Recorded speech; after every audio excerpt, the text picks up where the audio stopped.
Hi everyone. Again, thanks for those who joined. We're just gonna wait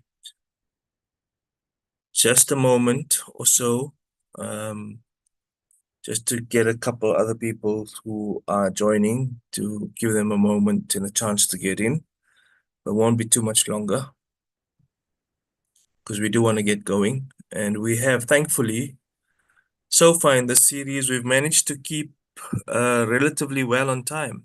We didn't start too late, we didn't end too late. We may have gone on a minute or two in a couple, and we've had a series of six so far. So we want to try and keep it that way. So I think let's just look at how we're doing.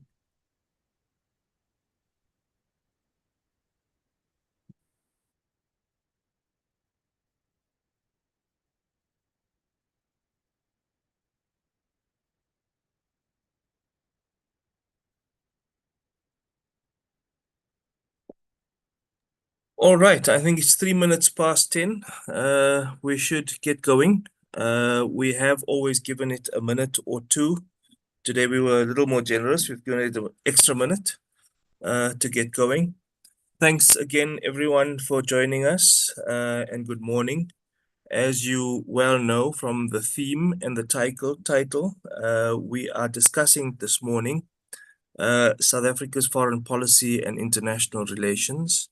It's the second in a two-part series. The first part dealt with foreign policy and international relation in terms of trade, development, and the economy. And the second one is going to look at peace, security, and defense. That's going to be the theme for this one. In the previous seminar, we broke a little bit with tradition in the sense that we had a second interlocutor in addition to John Mattison, Professor Garth Lapierre. But today we are going back and reverting to type, in which John will lead the seminar, and we may consider having a change again in one of the future ones.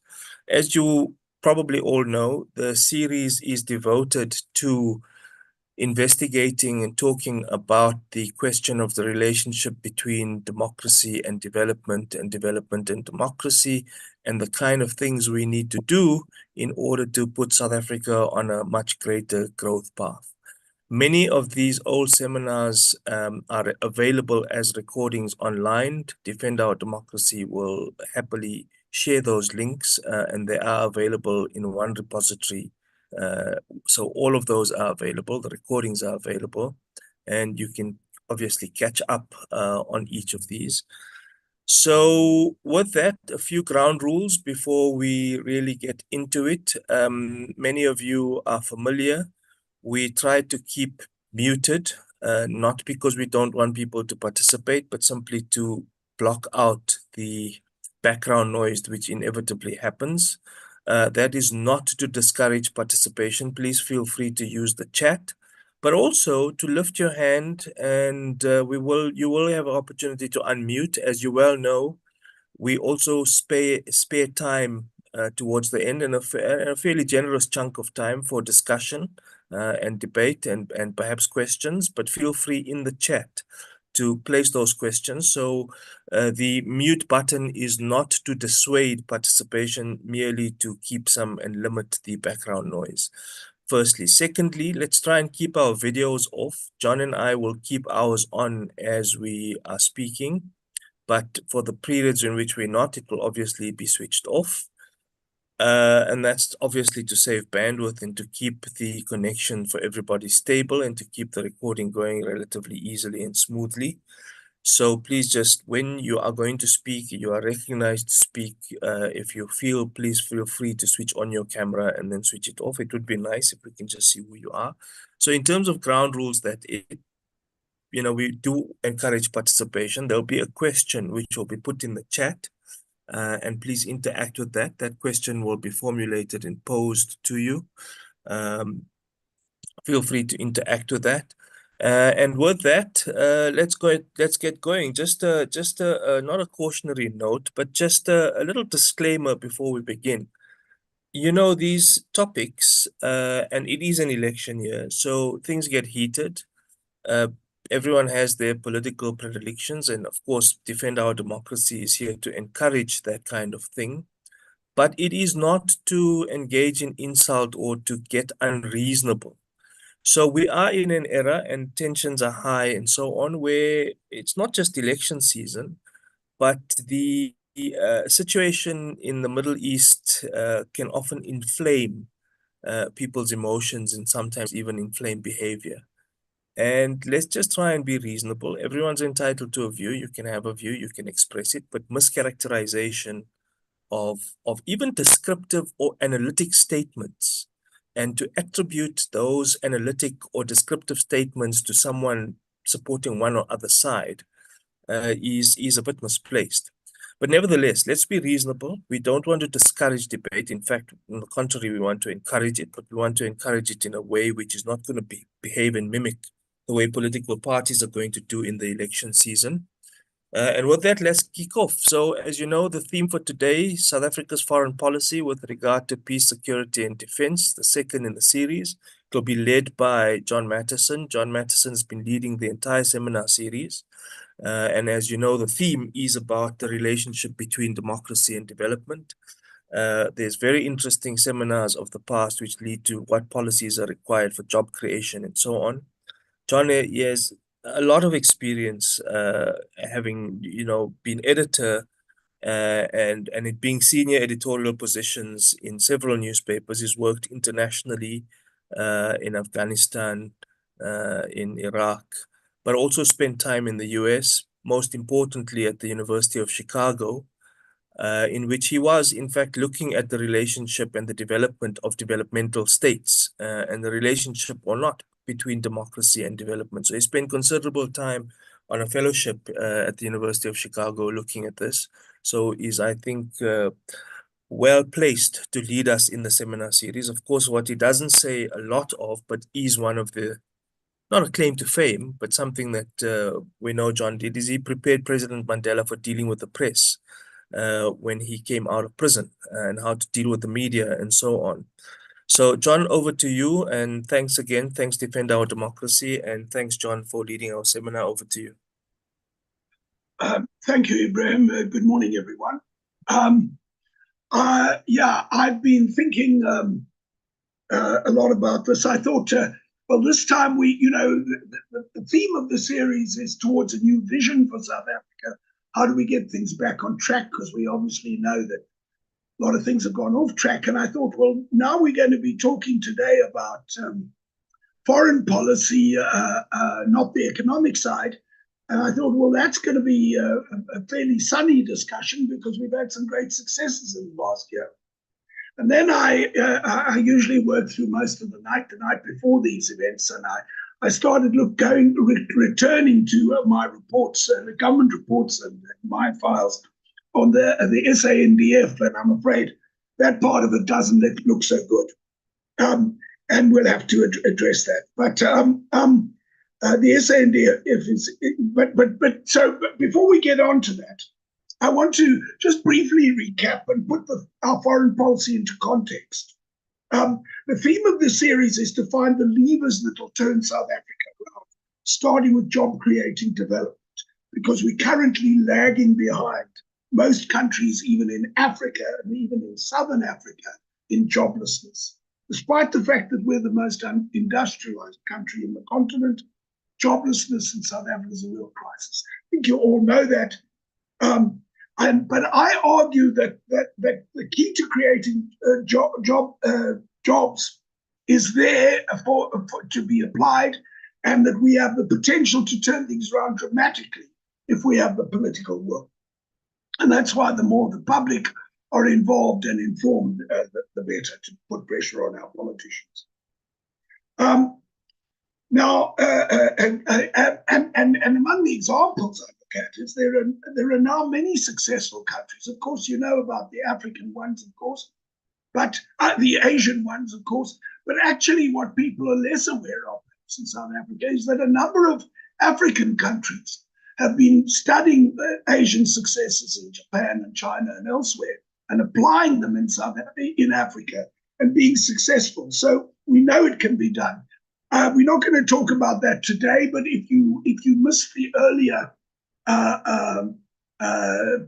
webinars, you might go to the Facebook page and pick up the episode 3 particularly, which spells out exactly what we think is needed and what will really work. And I'm also applying experience I had in the Mandela government 4 years, where we built up the broadcasting and music industry very successfully. So if you have the time, go and look at those. If you have more time than episode 3, you might look at episode 1 and 2 as well, and then as much as you're interested in. So what we know is that the right government decisions can do it. But what does this mean for foreign policy and defense policy?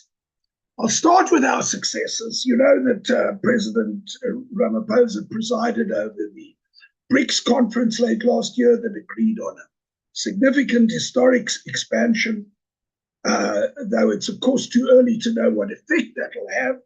The expanded BRICS has common interests, including reducing the importance of the US dollar, but also many differences. Several members of BRICS have long-term unresolved conflicts with each other. For instance, the 2 new countries we've agreed to take in are Saudi Arabia and Iran. They have long-standing regional conflicts that are serious. And of course, China and India, who are both in the original BRICS team, have some significant differences. And as a result, our foreign policies don't always converge, and that's fine. But the effect of that is that we don't really yet know what the evolution of BRICS will lead to. That's still a work in progress. The second development that's been very that is working and which we've been involved in is advancing the African Continental Free Trade Agreement, which is also a long-term strategy that is significant. As you probably know, intra-African trade is far too low. Many countries do very little trade with other African countries and mainly do trade with Europe or China or whatever. And the free trade agreement can play a key role in increasing that trade. And this would be of immense value to Africa, but also has its concern, because stronger nations can benefit more than weaker nations. Now, on Thursday, I was at the press club with President Ramaphosa when he referred to continuing negotiations over Ukraine, which may still be bearing some fruit, particularly on prisoner swaps. These are all cases where South Africa has leveraged its soft power to a degree other countries of our size really match. Then, as you know, since President Mbeki's time, South Africa has been pushing to reorder the multilateral institutions, the United Nations, the IMF, the World Bank, etc., to update them to reflect the change in the balance of power since they were established and to increase the voice of the global south. I remember discussing this with Trevor Manuel when he was finance minister about 20 years ago. My experience in Washington, where I worked 6 years, told me that this is a very long-term process, and the veto-wielding powers, the US and China and Russia, among others, will be very reluctant to give up their veto. And I think this is still true, but eventually some reform is inevitable. Finally, South Africa's International Court of Justice case against Israel over Gaza. I said in our last meeting that it was consistent with our values, and our interests and our values must guide our foreign policy. It's a very significant intervention that puts us in the big league of power politics. There are many established powers very unhappy with our ICJ case, but they're inhibited in their pushback because the humanitarian crisis in Gaza is so obvious and serious. But when we move into areas that have been the turf of the great powers, like in the Middle East, we have to be extra alert and on top of our game. We shouldn't deceive ourselves that this is not a dangerous game that carries substantial risks. To try to give this all some context, what South Africa's foreign policy successes mostly have in common, the ones I've just mentioned, is they're mainly multilateral. They're most successful in multilateral negotiations among multilateral institutions. And this is a natural continuation of the ANC's commitment to multilateralism that goes back virtually to its founding and gained extra impetus in the early ANC Youth League era of Mandela and Sisulu and Mbeki. Where we're doing less well is in advancing our bilateral relationships and advancing the goal of development that in many ways is much more short and medium-term importance. Also, there are conflicts in many parts of Africa that are downright dangerous, potentially even for us. Trini, could you just put up that map we have, which just gives you an idea that the dark red is where the most conflict is in Africa, and so it goes down. And these are serious conflicts that we really have to give more thought to than is in public discussion in South Africa. Now, the latest sign of danger from the US Congress is a piece of legislation requiring a government review of our foreign policy to see if we're acting against American interests, supporting terrorism, and so on. Now, my understanding is that won't get anywhere this year, but we can't let our guard down. Both this legislation and US public opinion's effect on AGOA, the access to American markets, could do us long-term damage. Much of the build-up of hostility to South Africa, I argue, could have been avoided. We need to act skillfully to temper those flames. For example, after the last webinar, I got a couple of messages complaining that because I defended South Africa's International Criminal Court of Justice case, I supported Hamas terrorism. Well, of course I don't. The October 7th Hamas attack was brutal and violated most basic principles of human rights. The ANC would never have endorsed it in its own anti-apartheid struggle. But South Africa should have said so right away and unambiguously, and not let itself get caught apparently congratulating Hamas for such inhuman actions. You can support the Palestinian cause without appearing to support anything like that kind of brutality. There's no doubt that our handling of the Lady R made the fallout worse. What appeared to be a cover-up, even if it wasn't, is worse than the crime, as you always hear people say. It's a rule of politics that when bad news emerges, you have to get in front of it.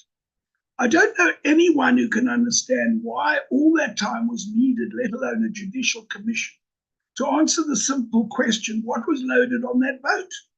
Simontown is a naval facility. Why couldn't the president or the national security advisor simply call the defense minister, get a report on his desk within a week at most, and get it over with? I still don't understand that.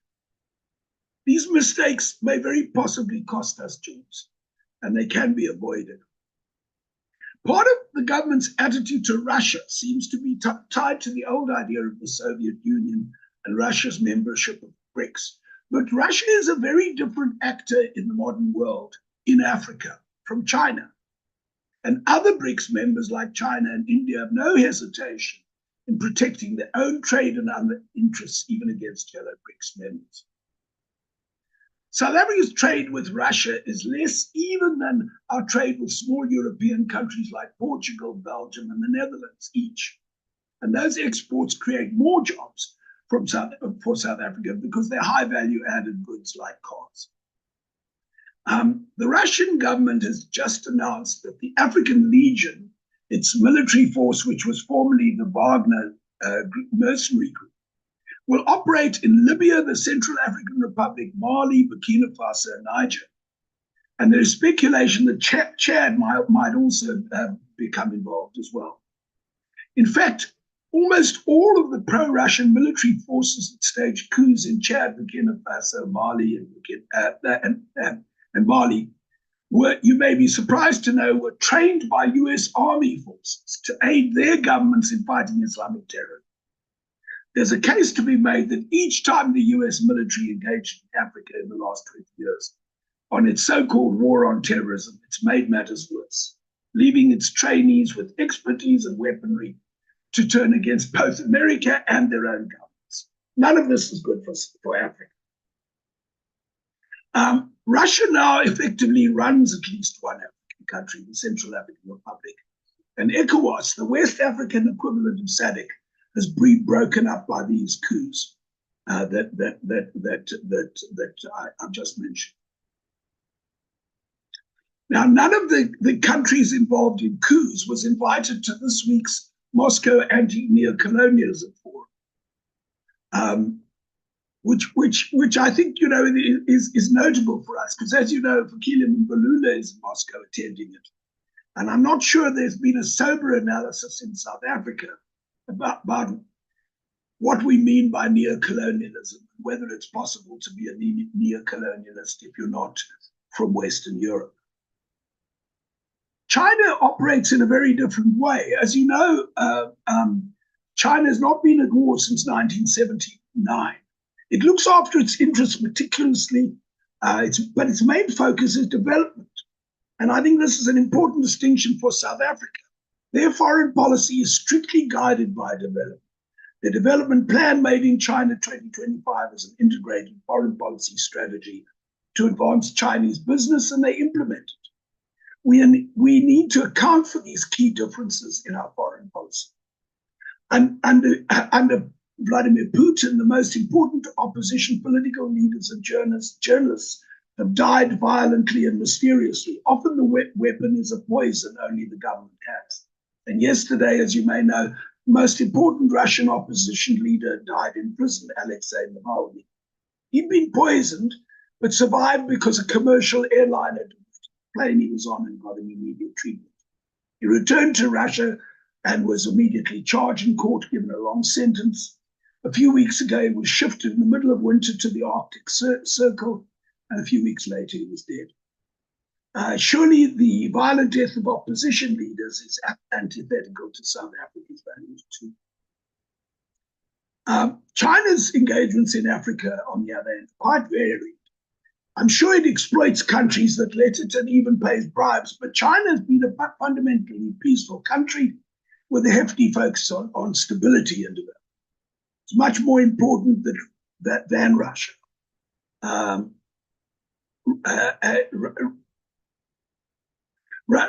Russia's actions in Africa are generally of two types, war and mining. Some years ago, I read Vladimir Putin's thesis. He spelled out Russia's path to recovery through energy, primarily oil and gas, but also nuclear, as opposed to a diversified development agenda. And that explains why Russia, even before Ukraine sanctions, was a smaller economy than Italy or France or Canada. It's never been able to successfully focus on development outside of so-called resource curse in oil and gas. To understand South Africa's role in Africa and other big powers in Africa, I want to talk a little bit about involvement, our involvement and previous involvement and Russia's current involvement in the Central African Republic. As you may know, the SANDF fought its biggest battle since 1994 in the Central African Republic in 2013, the Battle of Bangui, in which South Africa's forces acquitted them extremely well, but 15 died and 27 were injured. Immediately after that battle, South Africa withdrew and never went back. Since then, you would have seen that this week, South Africa sent 2,900 troops into the Democratic Republic of Congo this week, and 2 were killed within 24 hours. This requires more public discussion than it's been getting. In both CAR and DRC, shortage of equipment may have been a factor in these deaths. For those of you who are interested, I recommend there's a new book out, relatively new book out, called The Battle of Bangui. I haven't finished reading it. It's by Warren Thompson, Stefan Hofstadter, and James Otway. I haven't finished reading it. I read previous versions, but it's really now, I think, the definitive version. And it's important if you want to understand South Africa's foreign policy and defense policy within Africa. How did all this come? How did we come to be there and lose so many of our brave troops? We went in on the invitation of the Central African Republic President Bosisi. He invited President Mbeki, asking for help with security and mining. The request for mining was passed along, but nothing came of it. But Mbeki sent troops. When the Battle of Bangui took place, none of South Africa's allies, including the troops of the government we were there to protect, supported South Africa's soldiers. On the last day of the battle, Bosisi fled the country forever. And the real brave fighters were the South Africans without assistance from their so-called allies. So strategically, the mission failed despite the exceptional bravery and skill of our troops. Now, what is interesting to notice is that the government's own reports are very, very frank. I mean, it's to the government's credit that they criticize our failures very volubly. But the problem is that nothing changes. In the 2015 defense review, the government's defense review, it criticized the lack of an adequate policy framework for the mission and reached this damning conclusion. In many mature democracies, such catastrophic strategic failure would probably have toppled the government. But in public debate at the time, it caused little more than a whimper. It appears that none of the equipment we bought in the massive arms deal helped us on the day. What the SANDF badly still needs, is airlift capacity, big transport planes, to take people and helicopters and other in and get them out, especially when they were under fire. But we didn't have the airlift capacity. But since Bangui, the SANDF's weaknesses have become worse. The Defence Review said, from both strategic and policy perspectives, South Africa's military involvement in the SEA are registered close to zero on the scale of strategic outcome and effectiveness, and pointed to a gulf between idealistic policy outlooks and the elements of strategy. There was a lack of guiding intelligence or well-planned political backing to which they were entitled.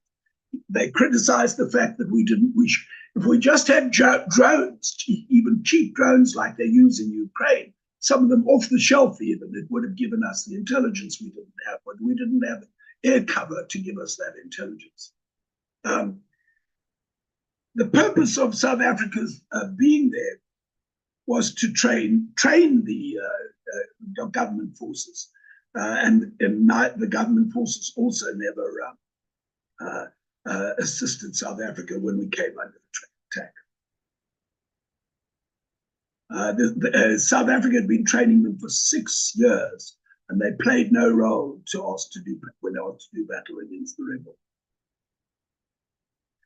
So the Defence Review reports that South African foreign policy did not map out a clear pathway to bring the SANDF as a policy instrument, and yet it became a prominent foreign policy instrument. And this was not an isolated failure.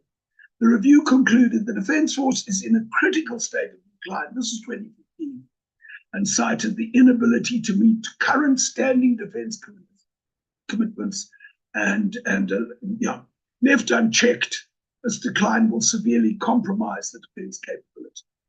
This is exactly what's happened. And the National Development Plan was even more critical. It said South Africa needs clarity on its national interests, and it suggested that foreign policy needs an urgent review to figure out its priorities. That's both foreign policy and defense policy, and said that we should focus on regional, continental, and African trade, and requires a more informed understanding of the geopolitics of Africa. It called for an audit of our embassies all over the world, and that they should be cut to be more effective.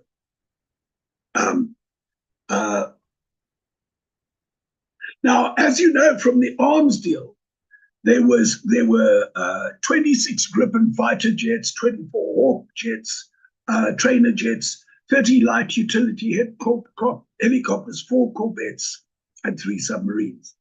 At this point, my information this week was that the 30 helicopters have a fundamental design flaw. And I never hear about them in the air. They're either called A109s or Augustas. And, you know, if you read all the reports around the Defence Force, you never hear of the Augustas being in use.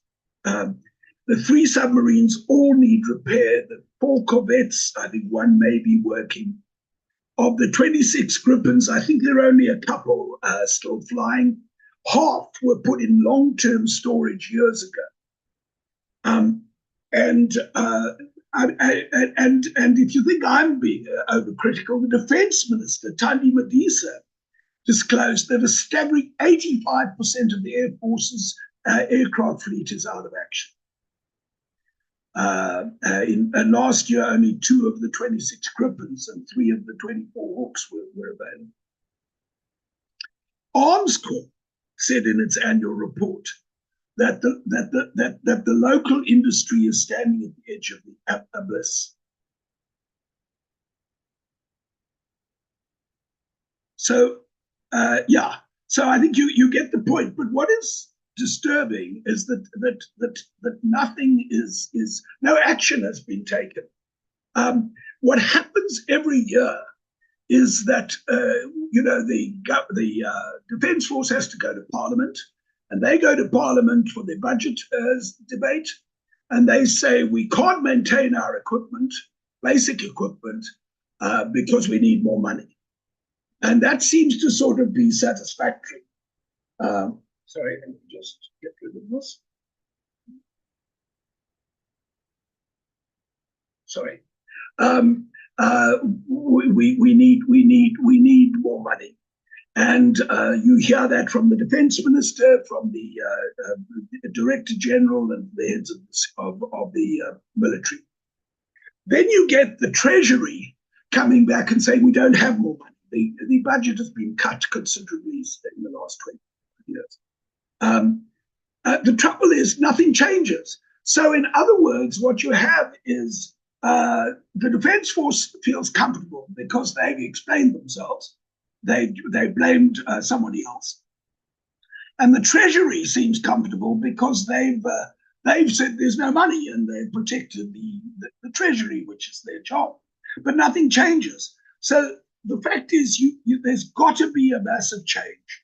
And government has to be made active, and I think we as citizens need to be demanding that in a much more public way. I'll give you another example of where easy wins could be had. The Defence Force has tracts of land in urban areas. Some of them go back to World War II and haven't really been used at all or not much used. In the Cape Town area, you've got the Wingfield facility and the Easterplaas one. Now, I interviewed the then mayor of Cape Town. This was Patricia de Lille, and I said, "Well, why don't you use it for housing? We have a desperate shortage of housing, and particularly with apartheid era, spatial apartheid, you could bring in housing programs closer to the city and more convenient for people to move in." And the problem was that the Defence Force wants, I think it was about 800 million for the land. And the city just didn't have that kind of money. So nothing changes again. Well, surely a concerned active government can solve this problem. Even if you have to write it off, it's an intergovernmental transaction. Obviously, the Air Force still has some people there who would need alternative accommodation to be made available. But if you gave the land to the city or the Department of Human Settlements, the country would benefit more than the price of the land. Thousands of people's lives would improve with a roof over their head in a neighboring community. The same applies, by the way, in Transnet and other institutions. It would create thousands of jobs and be a small down payment on the job creation that's possible if we approach every department in this problem-solving frame of mind. And it's obviously a serious question to wonder why this doesn't happen year after year.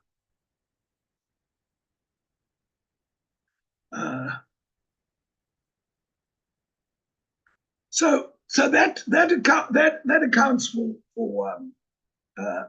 what happened at CAR.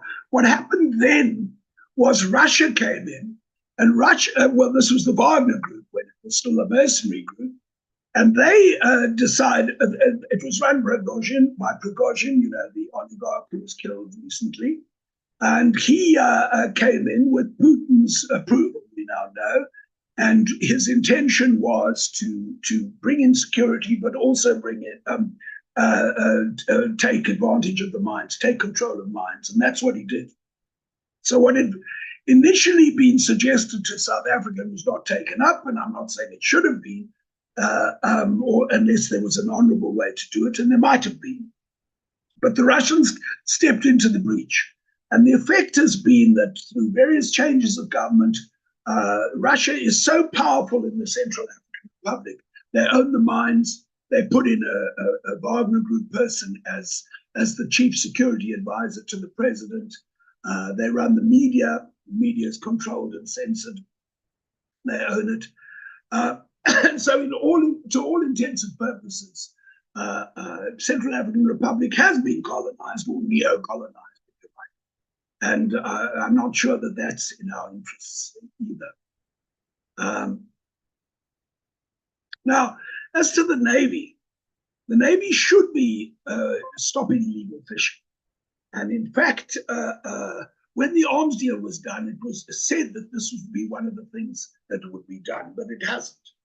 I was recently shown by a private security expert on his cell phone how he's able to track the fishing vessels off our coast, the ones who switch their transponders on, off, as well as the ones with the transponders are on. And they fish our shores with impunity. They have little to worry about. The same expert then showed me where the vessels were that should be used to trace them where they were, and they were in. Now, the reason I put up that picture of conflict is because obviously we need to be prepared for serious conflict issues. For instance, you know about northern Mozambique, where we had troops and they've just left there, but there is this insurgency. The trouble with having a defense force go in without an all-purpose, all-encompassing policy is that you don't get to the long-term underlying root causes of the unrest in northern Mozambique, Cabo Delgado. And another expert was telling me that there are actually three similar reasons, but different cases, why the unrest started in Cabo Delgado. First, there were ruby mines, and they displaced local communities without effective alternative accommodation.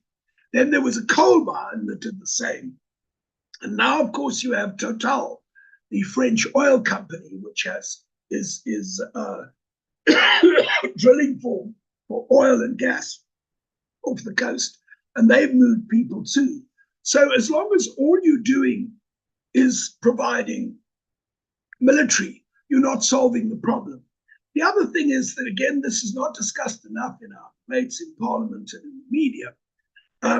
In northern Mozambique, we were on the same side as the Rwandan troops, who are very efficient, pretty ruthless, but very efficient. Well, we've now moved to DRC, some of the same troops, and by the way, they're well trained, but under resourced. We're short of helicopters, particularly, including the Roy Falk, which protects the troops and the other helicopters. So we were on the side of the Rwandans in in northern Mozambique. But now in DRC, we're there to fight the M23 group. And the M23 group is allegedly backed by Rwanda. And all the indications are that it's true, although they've denied it. And Rwanda has, for a long period, been taking minerals from Congo. So it seems to me we're putting our troops at risk. When this happened, when it was announced this week, experts were warning that they're in danger. They're not properly protected, and let alone is there an underlying foreign policy. And of course, within, I think, 24 hours of their arrival, 2 were killed. But the SNDF's problems, I'll just very briefly tell you one or two other things. Defense forces around the world try to average an age of 28 because the work is physical, and they pension off people young enough so they can do other work with a second career. But SANDF's average is 48. At the same time, the last point I'll make about the Defense Force is, when I looked into this, I was told several times that our top generals spend money on vanity and pomp. Top-ranking officers travel in convoys, blue lights, white combis, black cars, and insist on red carpets and guards of honor, even for relatively routine activity. So these are some of the issues we're going to have to address. And I think what one of the things it tells us, which I raised earlier, is that the way the government is uncoordinated, that each department works in silos. So Treasury is happy because they've done their job, and Defense is happy because they have complained about it. That's got to end. There has to be decision-making from the top level so that people know what they're going into and are able to be helped. And there are going to be new so in terms of the hardware from the arms deal, if we don't get more money, we've got to sell some of that equipment. I mean, it's leaving stuff in long-term storage for decades at a time just erodes its value and gives us nothing. So there has to be a decision either way. Either you give the stuff up, and I think it's the jets, for instance, certainly 26 fighter jets is probably a lot more than we'll ever need.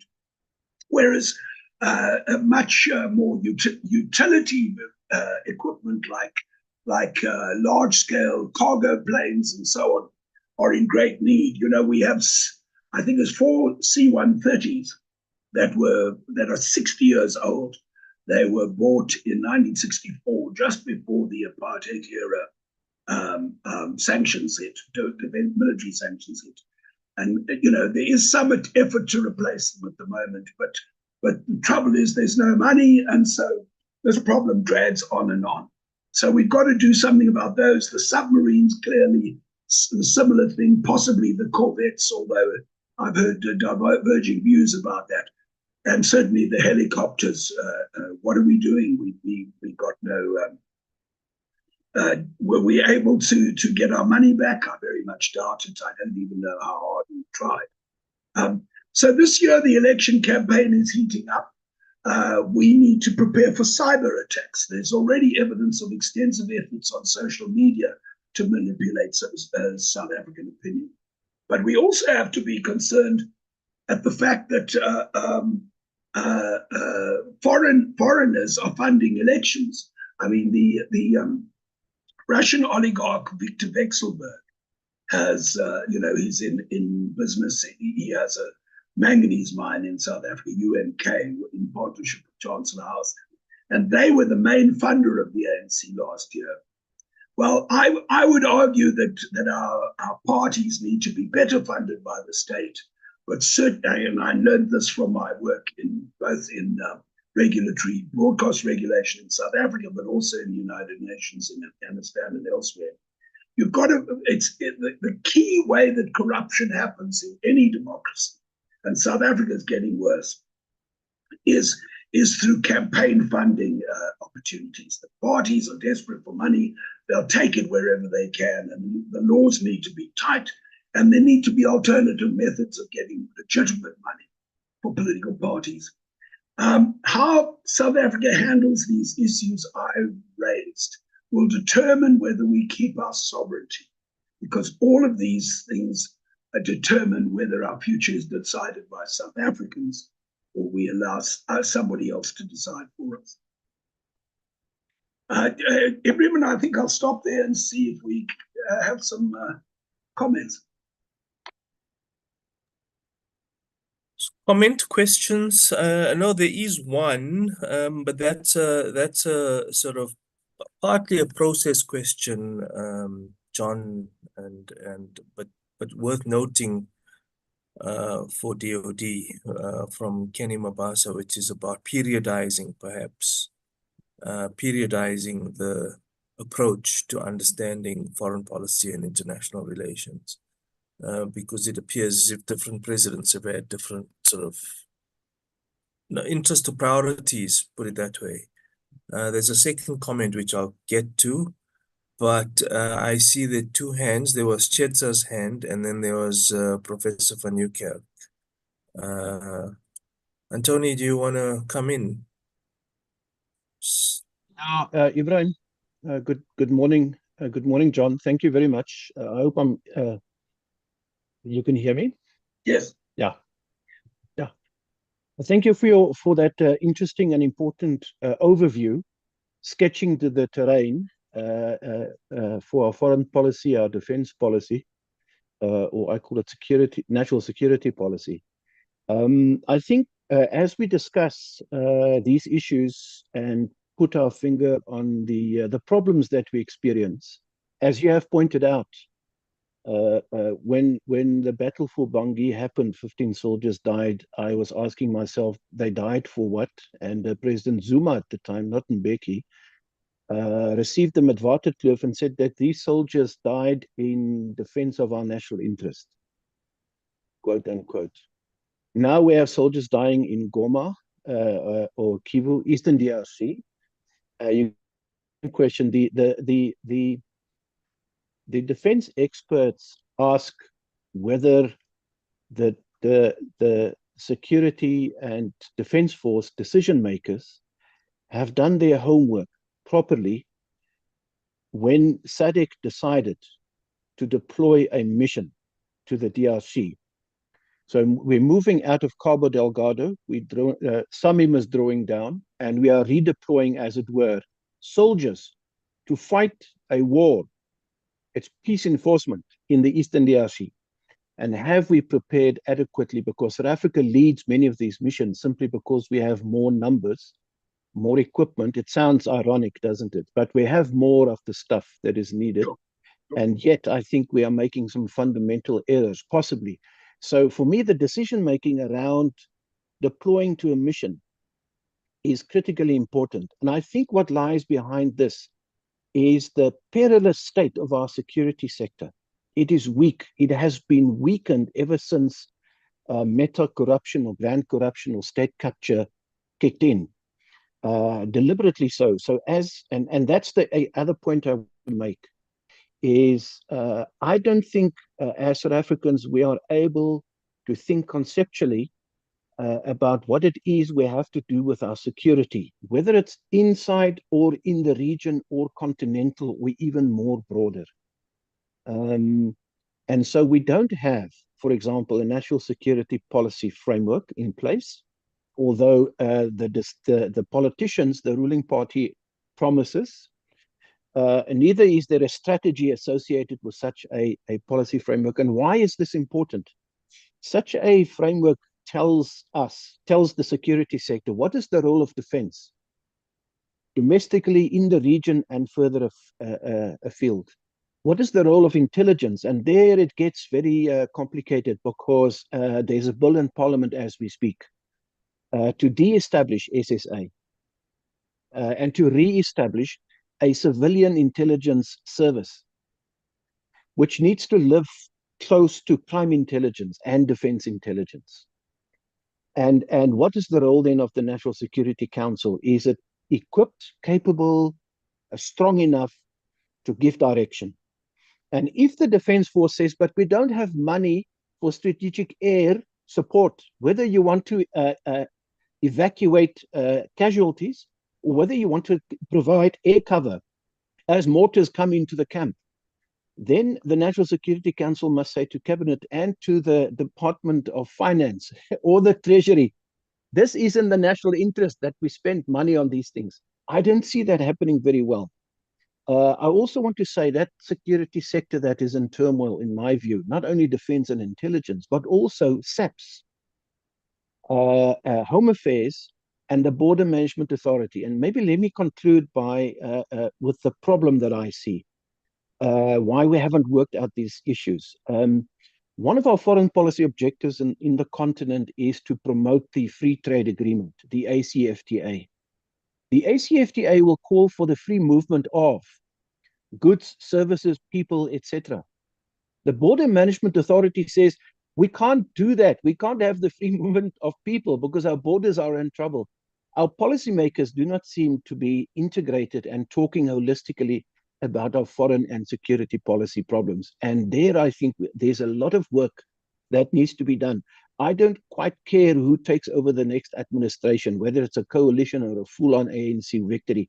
The work behind the scenes to protect our national interest and defend and seek out the opportunities with others needs to be done. Thank you very much. Thanks. Thanks, Tony. John, answer before that. no, I do. I want you to come in on that, but there's a question from Garth Lapierre, which is a related question. You'll see it in the chat. And I don't know, Garth, Kenny, I'll come to you. I know you've, and Pingla, I'll come to you guys. But Garth, perhaps if you want to just pose the question and make a few comments before I allow John to intervene, because it's related fairly closely to what Antonio is saying about the whole peace and security architecture overall. Garth? Well, Brian, thank you very much, and thanks, John, for your overview. I fully concur, with what my old benchmate had to say. But my question is in the chat, and it's just to get your view, John, on the African peace and security architecture, which is based on certain values, principles, objectives, and structures. And the most important is the Peace and Security Council, which is now about decades old. My sense is that this particular ecosystem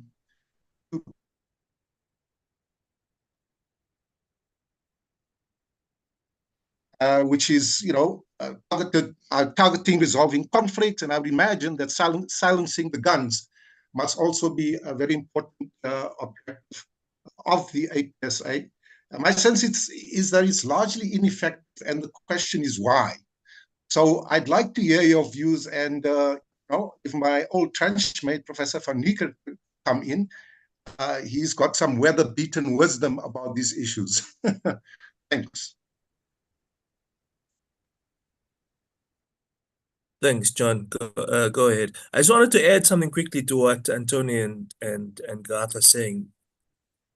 Is this, the whole, whether we bought the right equipment, whether we have the wrong equipment, the deployment plans, the way the generals behave, a whole bunch of decision-making you spoke about earlier. I mean, it's just not a broader symptoms of institutional failure, sort of over, whatever runs through health, education, any other portfolio or theme in government is running through the same.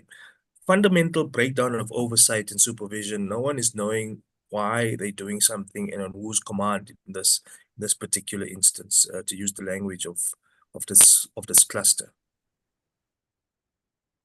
Yes, thanks. Who was the first questioner? Anthony van Niekerk? Yes. Oh, thank you. I didn't see the name. Thank you. I mean, I think everything you're saying is correct. South Africa doesn't set priorities, and I'm going to suggest in this area how we might start to do it. But it is a problem, and we spoke a few weeks ago about the problem of the decline or demise of joint cabinet responsibility. I mean, I've covered governments. I lived in Washington for a while, various other places.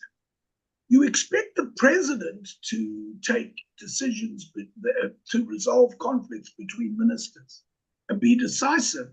And after that, every minister is obliged to accept the the decision of the cabinet decision or resign.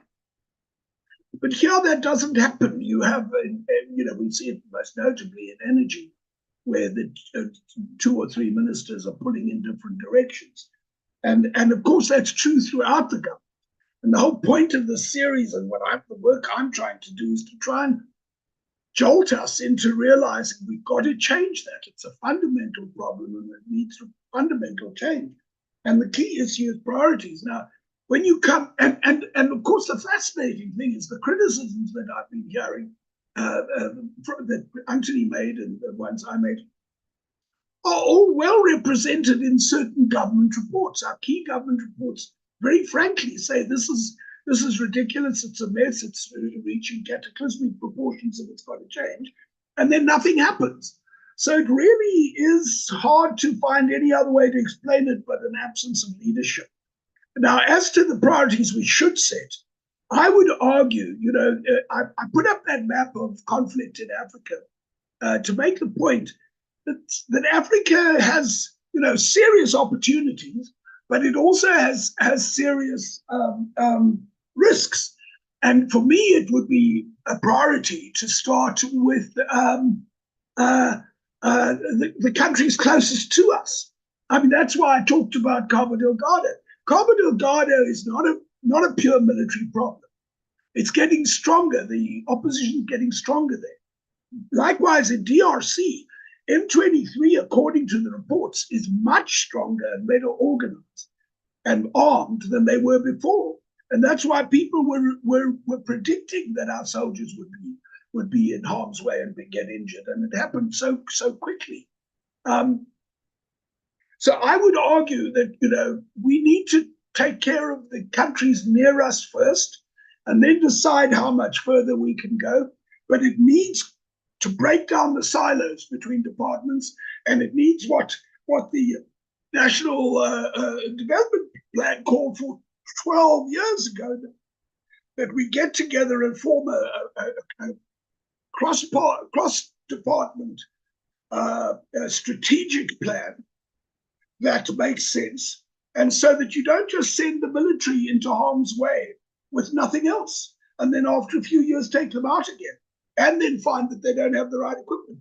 That's why I started, and when I first wrote this for the Maverick, that we need to sell off the arms equipment that we don't need. And there was one guy from Defense Review who was very cross with me. He was furious. How dare we suggest reducing the military when we need to increase it? But I was saying, if airlift capacity is a priority, then you have to get rid of something to get it. And I know we're going to lose a lot of money, because I remember covering the arms deal 23 years ago when it was it's so controversial in Parliament. But the reality is we have all this equipment that's cost us, the latest figure is 146 billion rand. And yet most of it is not working. Now, I mean, that's untenable. I mean, that's basic management, isn't it? But you've got to go in and fix it. And I mean, I don't know that I can give you a comprehensive response to Garth's question, because I suspect you know more about it than I do, Garth. But again, it's the same problem. We go into these meetings and we form commissions and conferences and discussion groups, but the implementation is lacking. And the key difference from developmental states I've looked at, whether it's communist origin or capitalist origin, they actually say surprisingly similar things. I mean, Deng Xiaoping said, "You cross the river by feeling the stones," and he was, of course, the greatest economic reformer in the history of the world, who got 800 million Chinese out of poverty. Extraordinary feat. And what he meant by that was you try things and you expect failure. And that's what happens with development, but it happens with all policy. You have to not uh, um, punish failure. You have to punish failure to make this, if you fail the same way next time. But you have to make small efforts, test them out, and if they work, then you expand them. And this is what the Chinese were so good at, but so were the Japanese, and so is Ethiopia, and in some ways Kenya, and quite a number of African countries that are showing good growth. And Ethiopia, of course, got into trouble when the war started a few years ago. But until then, they were the fastest growing economy in the world. And they were a tiny country who had to start with agriculture, but they just took practical decisions. And we need the same with our military. If we have a lot of equipment that's unused and just rotting away, take action. Of course, the trouble is we're in a political culture where you don't get into trouble, you don't benefit from making good moves, but you get punished for any risk or error. And so people feel that, they say this about bureaucrats, that in the bureaucratic culture has this tendency to say, if you don't put your head above the parapet, you're fine. If you take a risk and you do 20 things right, but one wrong, you get into trouble. And one way around that, the other issue I think I mentioned last time is our relationship with China. I wonder to what degree our relationship with China is designed by us, whether we have agency, whether we serve our needs. Because, for instance, I've been looking at this for some other work. China has a policy in the Communist Party where you have incentives to increase growth rate and investment. And if you especially private investment, and if you succeed, you get promoted. And if you fail, you get demoted. Well, we send all our ANC and Communist Party people to China, and they get all these training sessions in sort of ideological theory and so on. Well, I'd much rather they scrapped all that and said, tell us how you did it. How did you get growth? And if we adopted the incentivization scheme, I don't care what you call it communism if you like, but it actually produced results, and China's results speak for themselves. I think Anthony wanted to come back in. Before I do that, Kenny, if you want to unmute it, I know it's more common saying, look, perhaps some of the procurement on the arms deal stuff was actually for defensive purposes rather than maybe peacekeeping missions or other functions, right? So they're inappropriate equipment. But again, what does that point to? But in any case, Kenny, you wanna unmute and come in for a bit?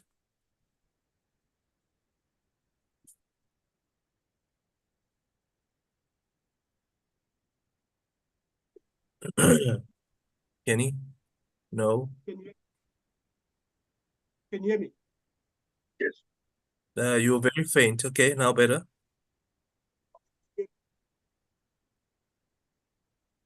I can comment. Yeah, your connection's very bad. Yeah, go ahead. It was better. No, so primarily, I have some experience in what we call study summer and peace missions. So around 1998, if I remember well, we had the Exercise Blue Crane. Exercise Blue Crane was held in Luhatra. It was one of the first peace mission exercises for SADC. In other words, you prepare the military and civilian to participate in it, more or less. So we have the actual exercise with the military in one of our, at the same time, known as the ASEC, in South Africa. The Luhatra Army Battle School, that's in Northern. So fortunately, some of us participated in that, in a preparation to be deployed in peace mission. Because in those days, peace mission was one of the key areas in South African foreign policy. People like Anthony Panega, they'll remember that because South Africa was the peace mission before. Really, that was the anchor of foreign policy. So now you heard that. so you have the actual physical training. Now you know the integrities, you know what's required. You know that from the, more like your theoretical, you end up. But again, when you come and work with the military, you look at the decisions that are made in defense, and you look at the hardware or the equipment that are being bought, those were primarily for our national defense. So in other words, you cannot use grippers in DRC. They're irrelevant. Grippers are for defense. I don't agree with that, by the way, so I need to underscore that. I didn't agree with the Armstead. But I'm saying, for those who were the architects of that particular deal, what they had in mind was more like a defense, but not necessarily for peace mission purposes. Because peace mission purposes require different skill sets altogether. It's way, way different from that. It's not conventional war. Maybe one of the things I need to also add is conflict in Africa. I mean, the speaker alluded to the conflict in Africa. Normally, conflict in Africa don't use conventional weapons. Normally, small arms and light weapons. And they're normally interstate. There's conflict with the state. It's not us as Swaziland or Zimbabwe. It's people within South Africa or within Zimbabwe or within Swaziland rising against their political establishment.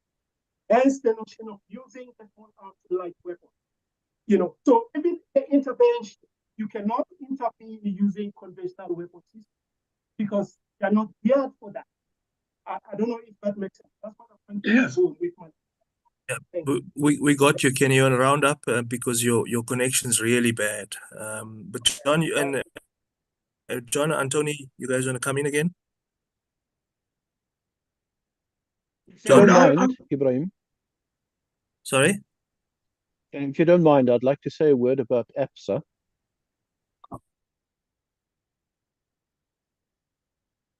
please. Is that Go ahead, okay? Anthony. Yeah, go ahead, and then John Yeah. will come in again. Yeah.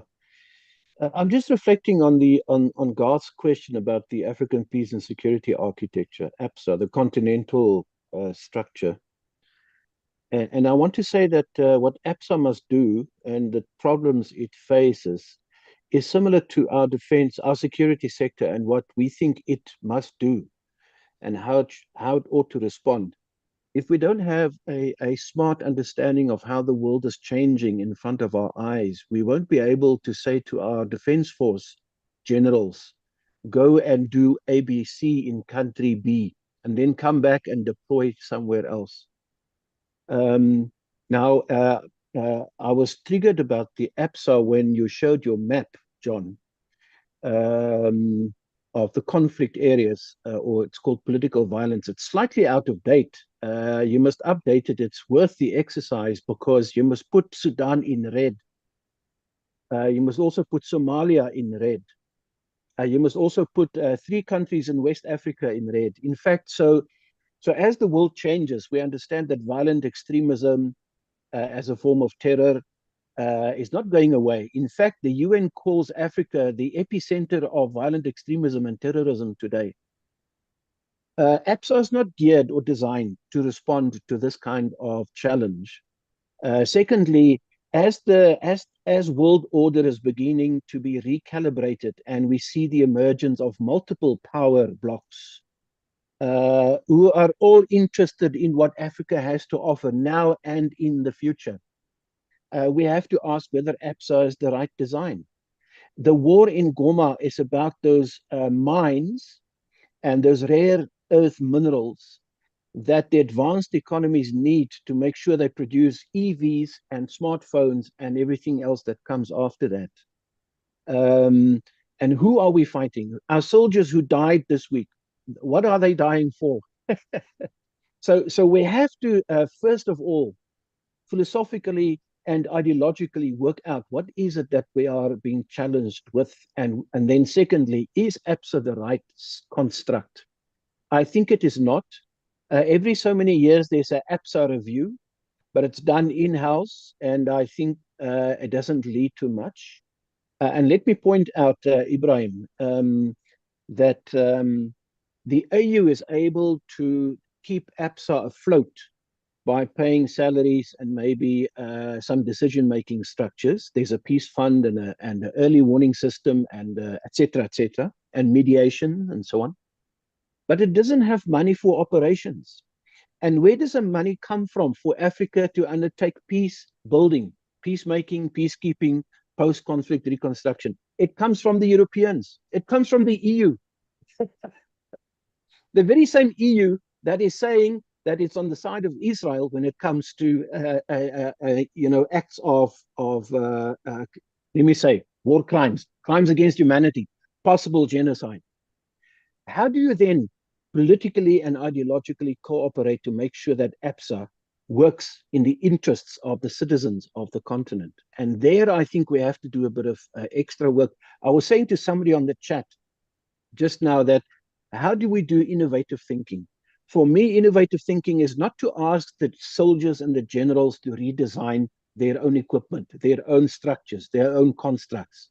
It is for civil society, in my view, to say to Africa that the African peace and security architecture, by the way, there's an AU meeting as we speak, where the self-serving representatives are battling to get elected to positions inside the AU and inside the Peace and Security Council. I'm cynical about that.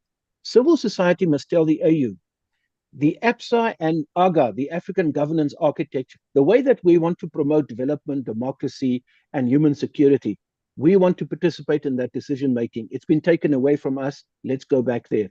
I want to see a future foreign policy of this country and its security policy saying exactly that, so that we can ask these very difficult questions.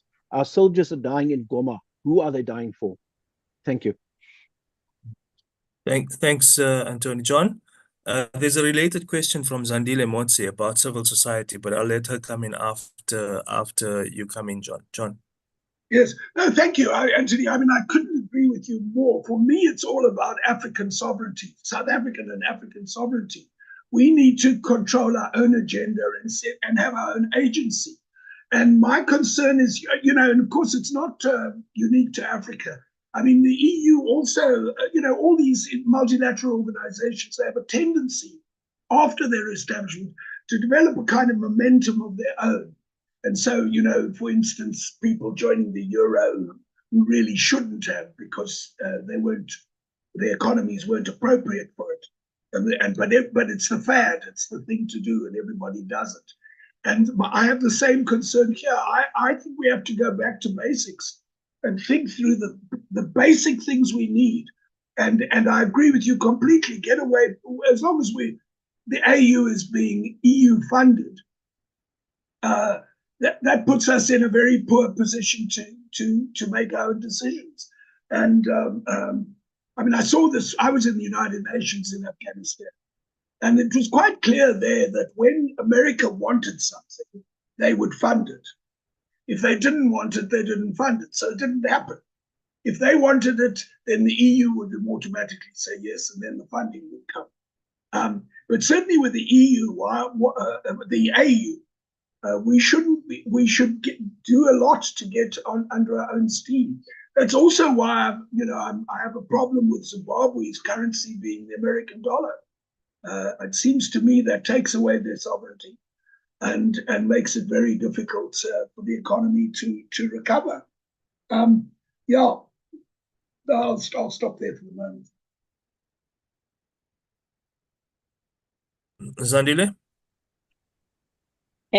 Thank you, Ebrahim. Good afternoon. Okay. I just want to find out from the civil society point of view. I look at the PAP, the Pan-Africanist Parliament.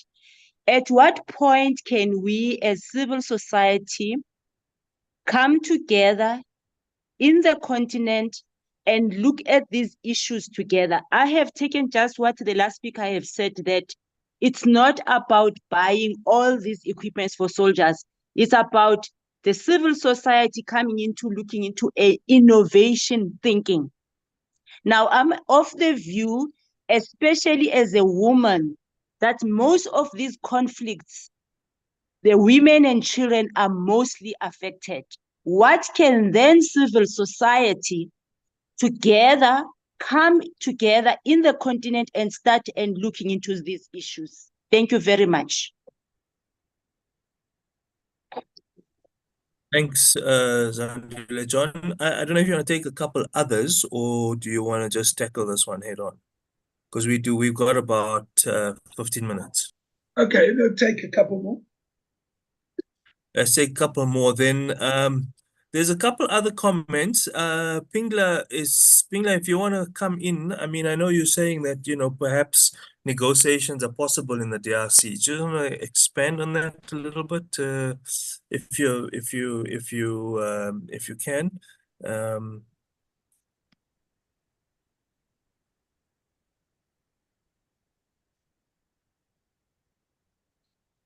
And then if Pingla's not around or unable to connect, or is not unmuting, we'll give you a moment or two to do it.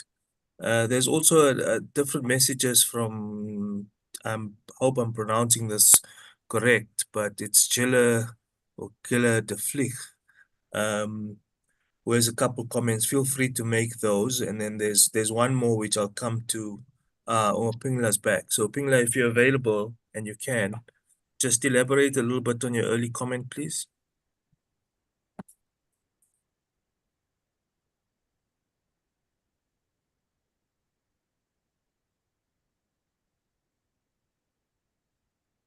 I think we're having trouble there. Gilla de Vlieg.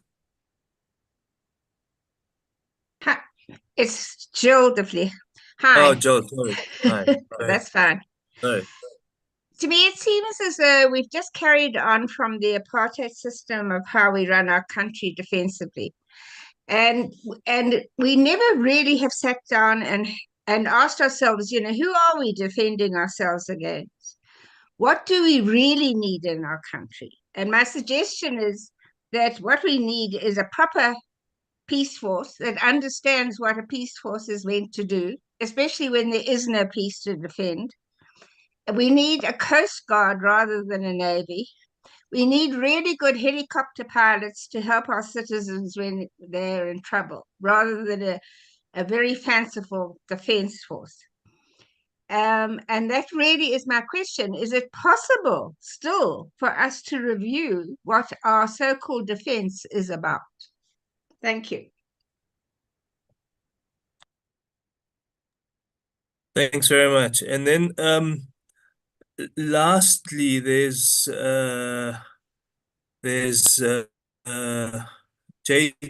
Mavanyisi, who's talking about a sort of different makeup and the coordination of different sort of peoples. I mean, the basic thrust of the argument is that we have uncoordinated policies because we, as a society, I don't know whether it's about diversity or the fact that we're too cosmopolitan, and there's, because of all that cosmopolitanism, there isn't really a coordinated ability to project a coherent. I don't know, JJ, I don't want to speak for you, so if you're able to just come in for a moment before I'll let John round up. Yes, thank you very much, and thanks for the presentation. What I'm trying to indicate is that before we agree to move together as a nation, policies that we come up with may not work, no matter how beautiful they are. We need to be a nation that accepts that we are a nation with divergent views which can be brought together to produce one direction that we need to follow, the new vision that we may need to adhere to. And before we get that one right, the policies that we come up with, they will be cut into pieces by this group and this group. The society, the civil society will be moving in another direction, while the other group is moving in another direction. So before we get this society, this nation, to accept that they are one nation and need to go into one direction, all these beautiful policies, they may not work. For instance, we have an NDP, Do we embrace it, all of us, as our document of the nation, as our document of the country? The answer is no. It's torn into pieces. It's taken this way. I remember when the Soviet Union became disintegrated, where a cartoonist indicated that one Estonia running with one wheel that side, the other one taking the other wheel to another direction. And that is what is happening within our society.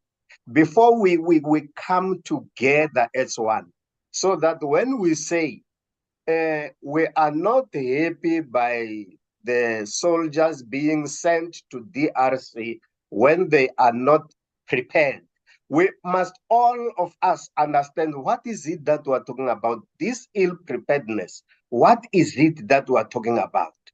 And I think if we can manage to get ourselves together, any idea, any positive idea, progressive idea that comes on the table, be it in the civil society, from government, and all people in the country, we will make a headway.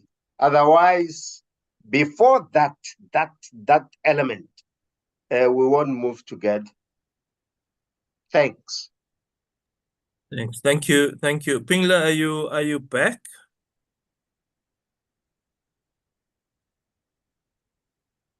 No, it doesn't appear so, but I mean, Pingla's trying to has made some comments, and it's largely about,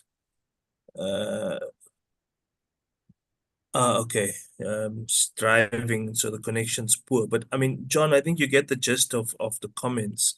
They're largely about, you know, if there's recognition, perhaps in the one actor, is it possible that you could negotiate some peace, for example? But it relates to the question of these civil societies and how you have a cohesive vision or unified vision, etc. I mean, you know, everyone has different interests. So the question is really about reconciling different interests to achieve the best, or a modicum of the best possible outcome.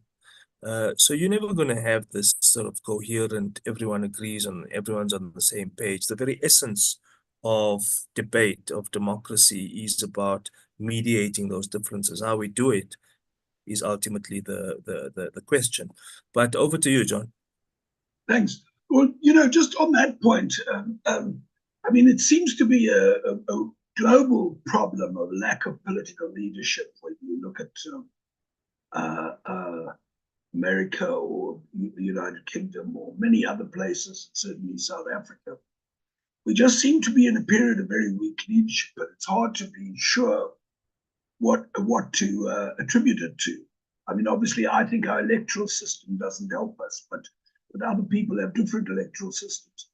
But I think what is really striking for me is, you know, I remember I had some dealings with Madiba. Madiba was decisive. He did a lot of unpopular things. I remember when he decided to back keeping the Springboks, and I was quite irritated. Why do we need the Springboks, you know? They have all the wrong associations. But he took that decision and he got it done, and he got people behind it because he was prepared to take risks. And he really saw the job of a politician and of a leader as resolving problems and bringing peace.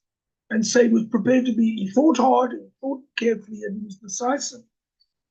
So, I mean, to the question, Sandile's question about civil society, I mean, the reason we're holding these webinars and the reason I'm doing the writing I'm doing is because the politicians aren't doing it. They aren't providing the leadership. And so we feel that civil society has to come in and put pressure on them. Now, I don't have any clever ideas about how you do it other than what we're doing. But in whatever civil society organizations you're in, it's a good idea. The second thing I wanted to respond to was, I think, Gil's question about the Coast Guard and the Police Force. And I think she's right. I mean, essentially, that's the direction I'm going. As I say, I've got very strong pushback from some in the military lobby when I raised it, that get rid of the stuff if you're not using it. But it just seems to be blindingly obvious. And somebody referred to the question of our arms deal being defensive. Well, the reports I've been reading this week, preparing for today, they say that the Gripens are not defensive; they're offensive. So why did we buy them? And yet we got them, and that was the most expensive part of the arms deal with Britain and Sweden, and a lot of corruption. But we didn't. Our defense force is not designed to be defensive. What is a peace force? I mean, I think effectively, and I know this is hard to do, and it might sound very pie in the sky. But if you think that Mozambique is closest to us, it's where the biggest potential conflict is. If you want to address it, you're going to have to look at root causes. To just go in and keep fighting a group that's getting stronger and stronger isn't the answer. And the DRC also, if you've got Rwanda backing an increasingly effective militant and armed group, how long are we committing ourselves? 10, 20 years? Or are we going to be another Afghanistan? I lived in Afghanistan, and it's still painful for me to think about the fact that people died for 20 years. I woke up one morning in the UN compound to the sound of gunfire, and some of our people were killed. And what was it all for? There was no proper long-term plan that accounted for the root causal issues. So that's why I would much rather start small, less equipment, but the right equipment, maybe less sexy, less dramatic, large-scale jets, more helicopters, more airlift. Because remember, the other problems we're going to have are going to be climate change and natural disasters, where we need our military. We need a military that can get people out of danger, that can do all these things, and the jets aren't that solution. So yeah, I would rather start small but get it right, and keep experimenting until you get it right. And then you can decide if you can go into another country a little further afield and really fix it.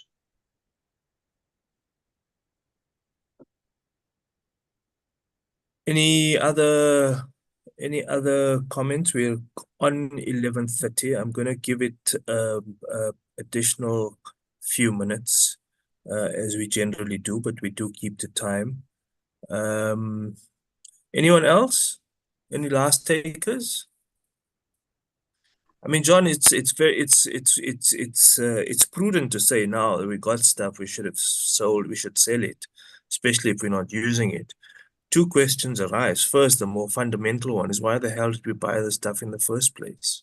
And I mean, the defense reviews at the time, I think were completely, excuse my language, but they were completely cockeyed.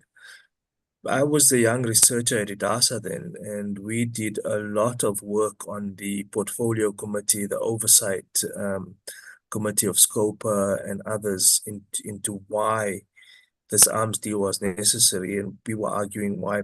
I mean, the real focus was, how did Parliament fail in its oversight function fundamentally? And it brings me back to the point that you were talking about, where you not only have inappropriate equipment, but you also have inappropriate command structures, inappropriate decision-making, and so on. It's pointing to this question of real institutional and operational failure in the political sense, of oversight, of accountability, of effective supervision, even by the superiors in the command structure of the security forces and so on.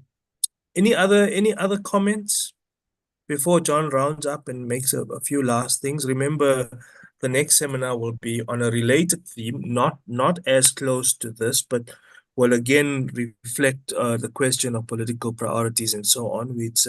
It's related to the theme. We'll be looking at sequencing the different kind of reforms which need to happen in justice and security internally, right? So we're looking at crime, policing, justice and security cluster thematically, but locally. We're taking the gaze away from an external one. So that will be our next seminar. But any last comments, John, before I'm gonna let everyone wants to say something, a moment to do so. Otherwise, let you round up. Pingala is back. Sorry. Pingala is back. Who's back? Pingala. Who did? Yeah, but there was a message that they were driving and were not able to, or had a poor connection or something. But yeah, I mean, the space is open for any last comments. John, do you want to round it up? Yeah, sure. Yeah, well, the point you made and someone else made about the defense review coming up with all these things that we now find unhelpful. I mean, just for instance, when the arms deal was being discussed in Parliament, I remember people saying the submarines and the corvettes would be great for interdicting fishing. And now people just laugh at the very idea. We have started to acquire some much cheaper Coast Guard patrol boats. And that's what we should have got in the first place, which is, I think, the point that you made as well. But I mean, I think you have no alternative. When you make a mistake, the longer you keep making it, the worse things get. You know, the first thing to when you're in a hole is to stop digging. And I mean, for instance, we had many bad decisions made, some good ones too, of course. Outcomes-based education, it was poorly thought out, and it had to be dropped. And it's the same here. The longer you take to face up to, as someone said there on the chat, try to solve 21st century problems with 20th century methods, and the worse it's going to get. We have a problem in our area. We have a country whose economy is in trouble. Our institutions are breaking down. We have to fix them painstakingly, one by one, from the bottom up. And in the military, that certainly means that 26 Gripen fighter jets is not a priority. We have to think of other priorities. Submarines are not a priority. And by the way, I mean, I know we're going to lose money because some of the stuff has very little value. It was overpriced to start with. I mean, I just went back to this issue of the helicopters in the deal, the Italian helicopters. Haven't we gone back to them and demanded our money back? Or was it our fault? I don't know. But apparently the helicopters don't fly. You never read in any of the reports about Augusta helicopters. You read about Oryxes and Rooivalks, which were in existence before the arms deal. So we've just got to bite the bullet. And the longer we take to bite the bullet and start from scratch and test, cross the river by feeling the stones. Try something, see if it works. And if it works, then you can expand. If it doesn't work, you haven't lost too much, but you take your losses and learn from them. That's my message. Thanks, everyone. Thank you, Aubrey. Thanks to Defend Our Democracy. And of course, fundamentally is for civil society, or at least actors in civil society, because it is not monolithic, to be a bit more suspicious about what the politicians say and about the declamations they make. When something instinctively appears to be wrong, trust that it probably is. So to think carefully and not render yourself susceptible to become factional in the way that it did for about a period of 15 years, from about 2006 until recently. This, civil society actors were also themselves factionalized, some of them sort of unwittingly or unconsciously so, but nevertheless. Thanks again, guys. So remember, our next seminar, 2nd of March, theme will be on justice and security cluster reforms and so on. So that will be the focus related to this, but with the internal focus. And then we'll go on 2 weeks later to the last, probably the last seminar, or one more after that. Thanks again. Thanks everyone for attending. Thanks, John, to you for leading. Thanks to all the interlocutors for the helpful and insightful comments and so on, both in the chat and in person. And thanks, DOD, for hosting the seminar, the webinar series. Just to remind you all that the entire series is available online. There's a recording of them. And so they are available. I would encourage you to listen to them. Many of them delve into topics which actually do look at real policy reform for job creation and what else we can do to advance the society. Of course, there's John's book, Cyril's Choices, which also provides some insights into and John, you don't have a copy that you can just hold up, right? But it's Cyril's Choices. I would highly recommend that you get that too. There we go. So hopefully see you guys all soon. Thanks, DOD, and thanks, John, and thanks everyone for your attendance. Of course, without you, the seminar series wouldn't be possible. Thanks again. See you guys soon. Take care. Thanks very much. Highly appreciated indeed.